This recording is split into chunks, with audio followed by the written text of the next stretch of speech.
Flavours ലാൻഡിലേക്ക് ഏവർക്കും സ്വാഗതം. നമ്മളിന്ന് ഇവിടെ തയ്യാറാക്കാൻ പോകുന്നത് ഒരു പലഹാരമാണ്. പലഹാരം എന്ന് പറയുമ്പോൾ എരിവുള്ളതും മധുരമുള്ളതും ഒക്കെ നമ്മൾ കഴിച്ചിട്ടുണ്ട്. എന്നാൽ എരിവും മധുരവും കൂടെ കൂടിയുള്ള ഒരു പലഹാരമാണ് നമ്മളിവിടെ തയ്യാറാക്കുന്നത്. അപ്പോൾ നമുക്ക് നേരെ വീഡിയോയിലേക്ക് പോയാലോ. ഇതിന് ആദ്യമായി വേണ്ടത് പുഴുങ്ങി കുരുവൊക്കെ കളഞ്ഞ് ഉടച്ചു വെച്ച 3 ഏത്തപ്പഴം. ഇനി ഇതിലേക്ക് സവാള ഒരെണ്ണം ചെറുതായി നുറുക്കിയത് ഇട്ട് കൊടുക്കാം.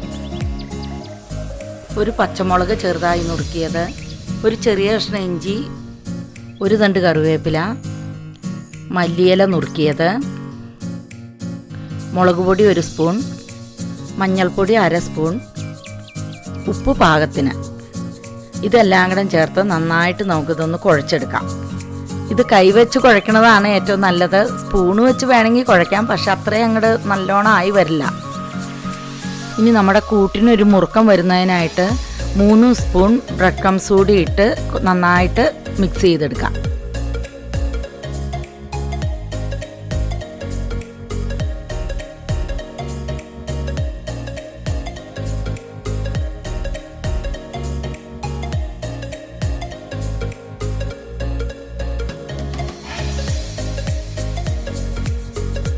കയ്യിൽ കുറച്ച് എണ്ണ തടവി മാവ് കുറച്ച് വീതം എടുത്ത് നമുക്ക് നീളത്തിൽ ഉരുട്ടിയെടുക്കാം.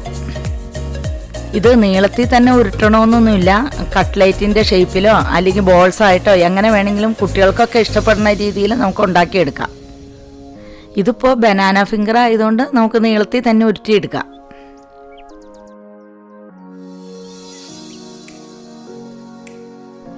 മൂന്ന് സ്പൂൺ കോൺഫ്ലോർ ഒരു പാത്രത്തിലേക്ക് എടുത്ത് നമുക്ക് ആവശ്യത്തിന് വെള്ളം ചേർത്ത് അത് നന്നായിട്ട് കലക്കിയെടുക്കാം.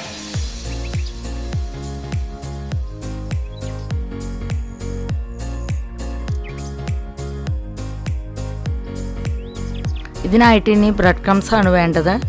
ബ്രെഡ് ക്രംസ് വീട്ടിലുണ്ടാക്കുന്നതിൻ്റെ ഒരു വീഡിയോ ഇതിനു മുന്നേ നമ്മുടെ ചാനലിൽ പോസ്റ്റ് ചെയ്തിട്ടുണ്ട്. ബനാന ഫിംഗർ ഓരോന്നായി കോൺഫ്ലവറിൽ മുക്കി ബ്രെഡ് ക്രംസിൽ പൊതിഞ്ഞെടുക്കാം.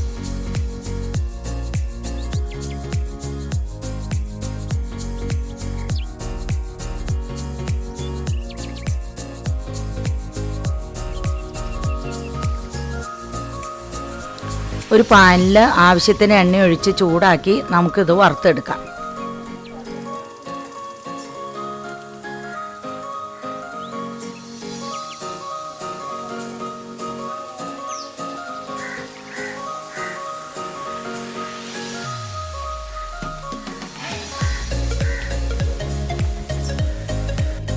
ഇടയ്ക്ക് നമുക്കിതൊന്ന് തിരിച്ചിട്ട് ഓരോ വശം നന്നായിട്ട് മൊരിയിച്ചെടുക്കാം.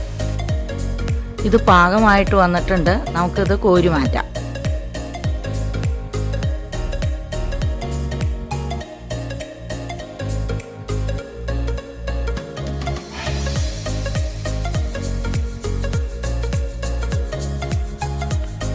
നമ്മുടെ സ്പൈസി ബനാന ഫിംഗേഴ്സ് എല്ലാം റെഡി ആയിട്ടുണ്ട്. മല്ലിച്ചട്നിയുടെ കൂടെ കഴിക്കാനാണ് ഏറ്റവും രുചി. ചട്നിയുടെ ലിങ്ക് മുകളിൽ കൊടുത്തിട്ടുണ്ട്. അപ്പോൾ എല്ലാവരും ട്രൈ ചെയ്ത് നോക്കുമല്ലോ.